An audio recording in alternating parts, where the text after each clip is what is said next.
call it the Power of 20, is the world's most powerful economic club, bringing together 20 most developed and emerging economies spread across continents.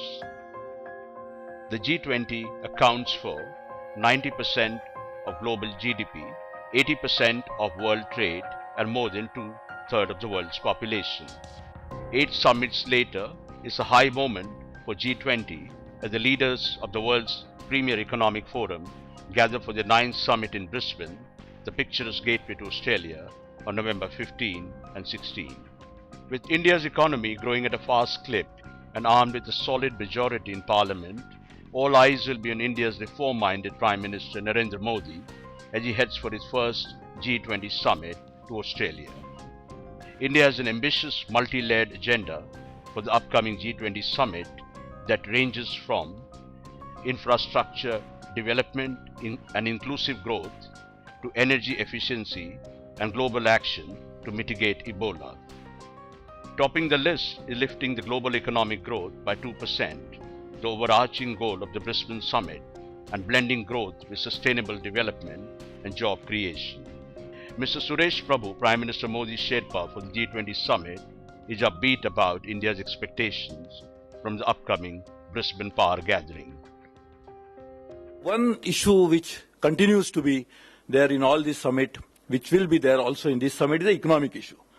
And one of the principal economic issue is how do you get more than 2% growth rate for the global economy, more than what is already happening. And I'm very glad to say that you can't get 2% global growth if all the 20 countries don't contribute. And I think India's contribution to this 2% economic growth will be quite substantial. Born in the crucible of the 2008 global economic crisis, the G20's agenda has moved beyond crisis management to enhance global macroeconomic coordination to create a new equilibrium in global economy. Many issues will be competing for the mind space of the world leaders. Third and most important, I think, is this whole development agenda, which is of key significance for developing countries in general and for India in particular. And there are again 4 issues that are of key significance within development agenda. One is the nature of intellectual property regime that we are ending up, because almost all emerging economies are moving in direction of knowledge economies. So their IP related sectors are of key significance, whether it is ICT or automobiles or even life sciences related sectors. So they are of key significance. So India would have to lead other member countries, and there our interests converge with Brazil and South Africa and China. So we would have a common position there. From India's point of view, reducing the cost of remittances will be a top priority. This is also an issue close to Prime Minister Modi's heart, as his government has made the welfare of 25 million strong Indian diaspora spread across continents a core focus issue of the country's foreign policy. We have been demanding that we should try to reduce the cost of remittances. As you know, and we are very proud of the fact that Indians send the maximum money back home.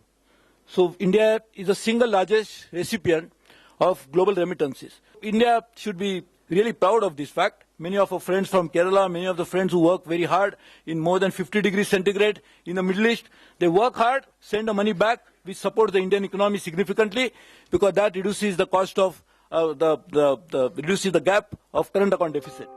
Promoting inclusive development and enhancing infrastructure investment will be core priorities for India at the G20 summit, with Prime Minister Modi looking to create India as a manufacturing powerhouse and an economic dynamo.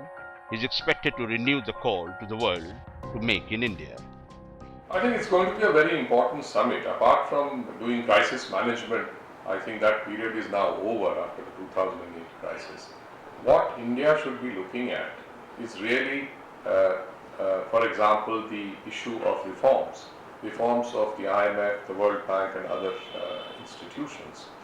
Secondly, we should be looking at the issues of trade, the WTO issue of food security, then the issues of trade facilitation, issues on IPR, on which we have our our position and the other countries have their positions. So I think these issues are critical for our development, particularly in the context of the Make in India program that Prime Minister Modi has started, which is a very important program because it involves manufacturing in India and improving the manufacturing infrastructure. India is also going to be proactive in pushing a global regime for automatic sharing of information to prevent black money and tax evasion, and a new tax regime for multinationals, including global e-commerce giants who avoid paying any taxes by using complex corporate structures. Most important, the perennially elusive quest for forging a democratic global financial architecture which reflects the 21st century realities is expected to see a renewed focus at the Brisbane summit. One can expect India's Prime Minister to make a strong pitch for spurring the reform of the global financial institutions, asking the advanced economies to honor their promise to implement the IMF quota and governance reforms. In the end, the G20 process is about balancing competing interests and setting global rules of economic engagement. Across the summits, India has emerged as a fine balancer, delicately blending its national interests with the imperatives of global economic integration.